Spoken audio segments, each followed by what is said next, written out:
thank you. I'm Lisanne Skyler. I'm a filmmaker. And a lot of the reasons why I'm a filmmaker is very much to be an experience like this where you're connecting with an audience and sharing ideas. But more specifically, does anyone remember the 1977 old school original Star Wars? It is very much a touchstone for filmmakers of my generation, but I have to say, thinking about it now, I can still remember the magic and the transformative experience that was when that Death Star raced past. But then 10 years later, I started watching experimental film, and I saw the films by Robert Frank. And suddenly, film was more than just exploding Death Stars. Film was about abstractions, and film was an art form as well. And so that's when this idea of storytelling, but also how do you touch the subconscious, really kind of began to take root.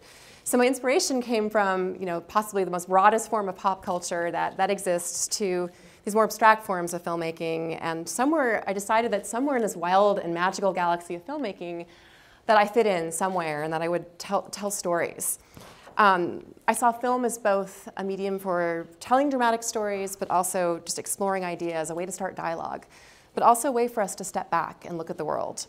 This clip is from a short fiction film I did a couple of years ago, and it's a coming-of-age piece set in the 1970s.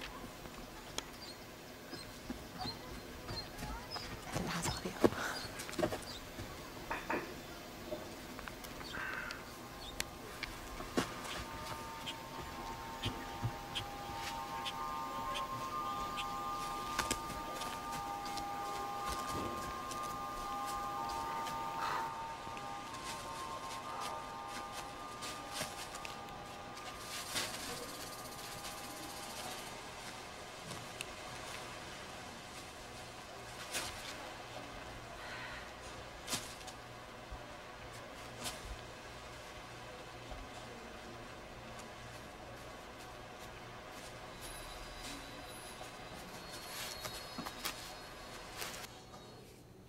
So there was another element that also motivated me to make films, and that was an awareness that I learned from watching so many documentary journalists and documentary photographers and other documentary filmmakers, that with the camera there's this opportunity to record stories and moments that might otherwise be lost forever. It's a way to bring validation to these experiences that you don't often see, to pay respect, to reveal the other side of a story. And so that's what drew me even further in and led me to make several films about life on the American margins. This is a clip from Old Timers, which was a film I made about a bar in San Francisco and the elderly people that gather there to find solace. I'll go where I'm known only. I won't go to these other bars, strange bars. I won't do it.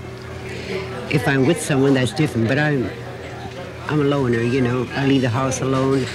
I have one of the boys walk me to the gate, make sure I'm all right, and get in. When I stay out like this, So we're going to do another Hank Williams Sr. number. This is Jambalaya, and we're going to do this in the key of dog. So the people with the harps, let's get it started. So recently I had the opportunity to actually re-release a 1995 documentary film I made through Sundance Institute's Artist Services program, which was making available to filmmakers whose films might have previously just gone to festivals or had limited release. Suddenly they could be available on all the video-on-demand platforms and via the internet.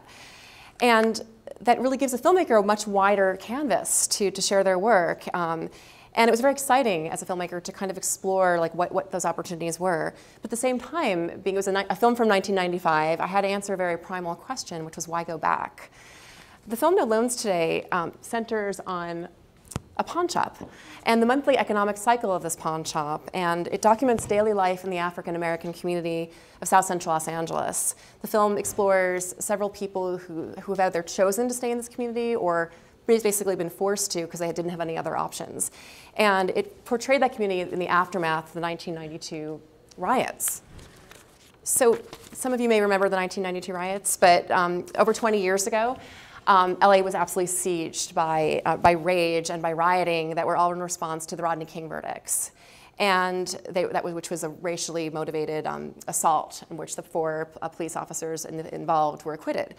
And many people watching this on the news saw a very, very limited kind of portrayal of what was going on. And I was watching from San Francisco at the time, and I remember feeling that it was just a very dehumanizing view of the community, very limited, and I really felt this urge to go and find how would the story be different if I went there? What is the other side, of the story?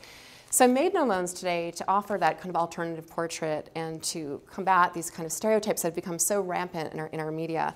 I wanted to get close, I wanted to pay respect, and I wanted to look at the larger economic forces in this community. So I'm going to show you a couple of clips now that introduce some of the main people I met that were featured in the film.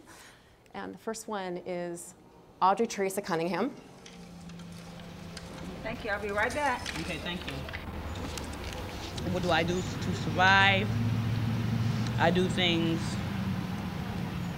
I'm not gonna say that they are illegal, but I somehow call it a better way than it's not really a better way, but it's a non-drug related way, okay? I have friends, all my friends are smokers, okay? That's where I came from, So if I make $20, then I know that they're gonna wanna smoke or whatsoever, and this is the truth. I loan them money. If they want to borrow $5 to get whatever they need, then they have to pay me 10 or 15 back. That's my survival today. Okay. It's like the 15 just passed. I had to catch a girlfriend, at the pawn shop when she cashes her check, and I get paid. 15, 16, 17, 18, 19. Thank you. A loan is based on something you have to offer them. In other words, a bank is in the business of making money off your money. So, and you're dealing with a community where nobody has no money, so they can't make no money off them. So, but they have to have a front up and say, we're here to help. But they're not going to loan you some money on something that they can't win on. This is the same concept of just like the pawn shop here when the riots came. Now, all this rebuild LA money and stuff, now if I didn't have another business that was feasible to them to loan money on, that they could hide, they loan me money on that. And acting like they loaning me money on this. But if all I had was this pawn shop, they wouldn't loan me a dime. And this is Aaron McLeod.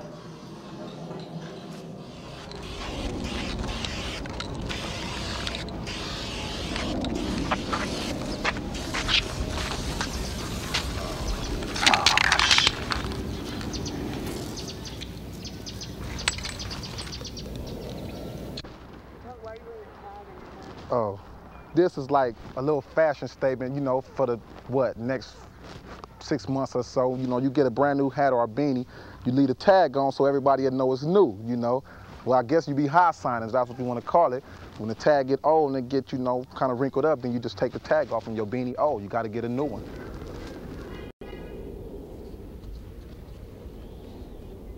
Well, my life right now is it's okay. It's not the best that it could be. I have 2 grandparents I stay with. They love me. They make sure that I'm going to be all right. And, I have what I need. If I can't get it myself, they'll help me. It's a struggle right now because I want a chance, but, I did some pretty bad things in my life. And my record, it speaks for itself. From a juvenile all the way up to now, I'm 23 years old. I didn't pretty much, you can say, done it all. Everything, and they won't give me a chance. If I get a chance, I know I can succeed because I want to work. It's just I won't get no chance. I got to do what I got to do. Put my hustle down. Do this. Hook up car stereos. Hook up car alarms. Fix house stereos. Install speakers. That's what I do. I'm good with all that. I like electronics and music. And music. So the prevailing theme was the lack of economic opportunity, the lack of chance, the lack of kind of cutting through these barriers that have been there for so long. This is. That's what the pawn shop looked like in 1993 when I shot the film. That's the exterior of it. And this was shot this past summer. So in a lot of ways, re-releasing this film, No Loans Today, kind of became a window into what's changed in this community and what's changed in our world since 1992 and what's remained the same. In terms of what's different, in the 20 years since this film was made, our culture has gone through this complete technological makeover. The lifespan of a film, just as an example of how films are distributed, it's a completely different experience now. And just to give an example of that, this is No Loans Today in 1995. Festivals, PBS, educational, all great avenues of distribution, of course. But now through Sundance, it's on VOD, which means that you could go home tonight and watch it at 5 in the morning if you'd have the urge to, and all these different opportunities. So those are just kind of almost like a snapshot of just some of the many ways in which, the way our media landscape has changed, where once distribution had these very clear borders and set patterns, finite opportunities, now everything's kind of limitless. And so as filmmakers, where we once made films about our time and place, and we hoped they would have a life, and then we hoped maybe 5 or 10 years someone might still want to show the movie, maybe if they remembered it, if it was good enough. Now we kind of make films knowing that to some degree they're always going to be there. They're always going to be there out there somewhere for people to look back to, kind of a marker of where we once were. So other ways in which we've changed, our means of communication are so completely different. Even our language is really different. I'm just curious if anyone remembers saying monetized in the 1990s? Anybody? Trending? Moving on? So many changes, and yet many of our social problems and concerns really remain the same. That is an image of another LA riot. Some of you may have watched this on the news. Does anyone know what this is? This is after George Zimmerman was acquitted for the killing of Trayvon Martin and the tragedy that happened in Florida. So just another situation where these widespread, where one moment really becomes a touchstone for really widespread emotional response. So in re-releasing Alones today, it became a way not just to visit South Central LA, but really to think more globally about where we change and how, and why we change and why we don't. And really what that reflects overall about our cultural values as a whole, what that says about who we are and where we're going. And so suddenly with this world that we live in that moves so fast as it does today, it almost feels even more important, at least just to stand still and kind of take that moment to reflect back. So the film that I'm actually working on now is a really fun film. It's a pop culture documentary. And it's based on a very mythical story in my own family about an art object that my family once owned. And it happened to have been an Andy Warhol Brillo Box that they purchased a long time ago. And it was inspired, this film was inspired by many different, primarily about life, kind of coming out of life in the recession. And I was really looking around and thinking, like, what's a really important theme about life right now? And I think it's about deciding value, and how do we decide on value, and particularly how do we decide on value if we don't have a crystal ball? And so going back to 1964, Andy Warhol's Brillo boxes were exact replicas of a commercial product package, a soap pad.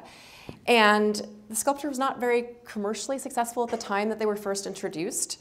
And even though it was just a hollow replica of a commercial product, it actually contained a very, very compelling and very complicated commentary on our consumer culture. Warhol made them in multiples, and for a brief time my family owned one that they purchased for $1,000. It went on to change hands several times, gradually accumulating personal stories, personal history, increasing cultural significance, and incredible economic weight. The same sculpture that my parents bought for $1,000 sold a few years ago, 2010, at the height of the recession, for $3 million. Wow. It's a lot of money. So in the film, my parents grapple with this decision they made almost 40 years ago to have parted with the sculpture and what it really meant to them. And meanwhile, the Brillo Box kind of continues to have this grip on our cultural consciousness, reflecting back to us cultural values that Warhol saw so many years ago that we've possibly even fulfilled maybe beyond what he could have imagined in terms of our consumerist-driven culture. So the film follows this single Brillo box, and as it changes hands, and it asks this question: what does this single path of a Brillo box say about what we value? What does it say about where we're going? So I've decided to go back once more as a filmmaker and sort of tell a story about how we move forward.